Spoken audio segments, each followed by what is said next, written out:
Ini bukan latihan. Dan ini bukan gertakan politik. Di perairan Timur Tengah, sebuah mesin perang raksasa bergerak masuk ke zona paling berbahaya di planet ini.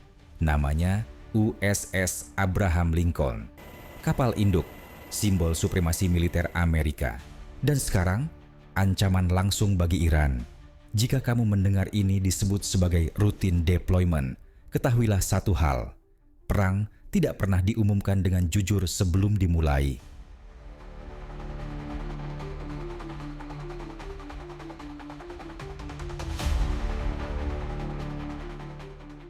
Teluk Persia bukan sekadar laut, ini adalah jebakan geografis, sempit, padat, dipenuhi radar, rudal, drone, dan kapal perang. Sekitar 20% minyak dunia lewat di sini setiap hari. Artinya, satu konflik berarti harga energi global meledak, berarti ekonomi dunia terguncang. Dan disinilah Amerika memutuskan untuk masuk dengan kapal induk dan armada tempur penuh.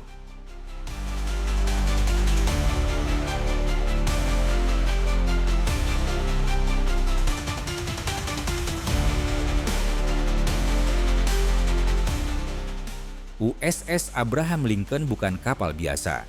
Ia adalah pangkalan udara terapung, pembawa puluhan jet tempur, dikelilingi kapal perusak rudal berpemandu, dilindungi sistem pertahanan udara berlapis. Ini bukan kehadiran simbolik, ini arsitektur perang.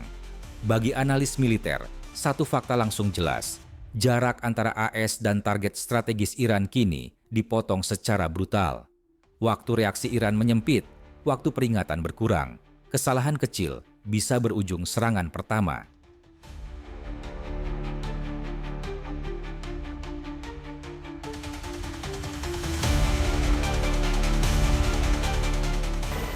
Tapi ada satu masalah yang jarang dibahas media arus utama.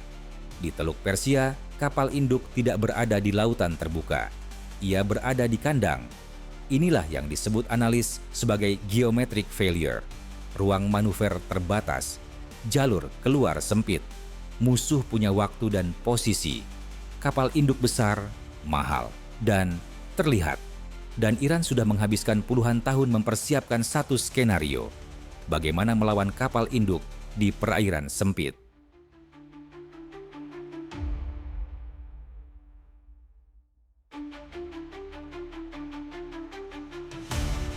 Respons Iran tidak ambigu, tidak halus, dan tidak defensif semata. Iran menaikkan status siaga nasional, mengaktifkan sistem pertahanan udara, menyiapkan pasukan rudal balistik, menggerakkan unit reaksi cepat. Seorang pejabat tinggi Iran berkata jelas, setiap serangan Amerika akan dianggap sebagai perang total.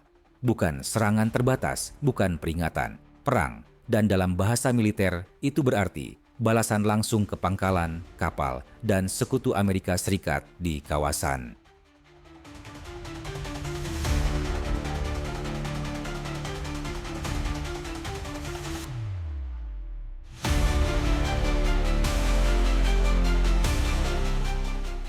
Banyak orang mengira perang modern dimenangkan oleh stealth, F-35, radar siluman, teknologi canggih. Masalahnya satu, stealth tidak menghancurkan bunker. Target paling berbahaya Iran bukan di permukaan. Mereka terkubur puluhan meter di bawah tanah, dilindungi beton tebal dan struktur berlapis. Dan disinilah AS mengeluarkan kartu yang jarang dibicarakan. F-15I Strike Eagle, pesawat tua, berusia hampir 50 tahun. Tapi membawa sesuatu yang tidak dimiliki jet siluman ringan. Bom, penghancur bunker, massa, energi, daya tembus. Inilah yang disebut analis sebagai kinetic sledgehammer. Bukan pisau bedah, tapi palu godam.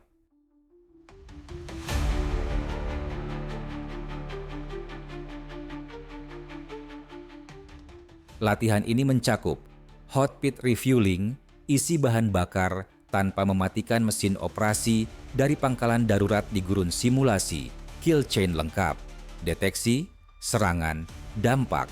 Ini tidak perlu untuk latihan biasa. Ini adalah rehearsal. latihan terakhir sebelum kemungkinan terburuk.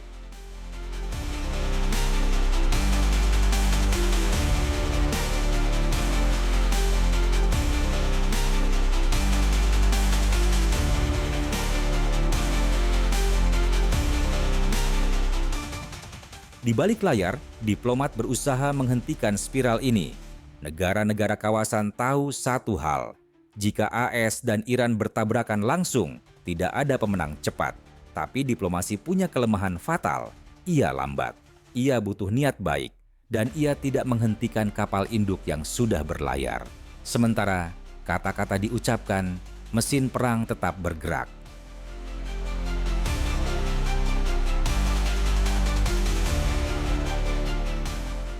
Inilah kenyataannya. Jika konflik ini meledak, minyak dunia terguncang, ekonomi global terpukul, Timur Tengah terbakar lebih luas, dan semua ini bisa dipicu oleh salah hitung, salah tafsir, atau satu insiden kecil di laut sempit.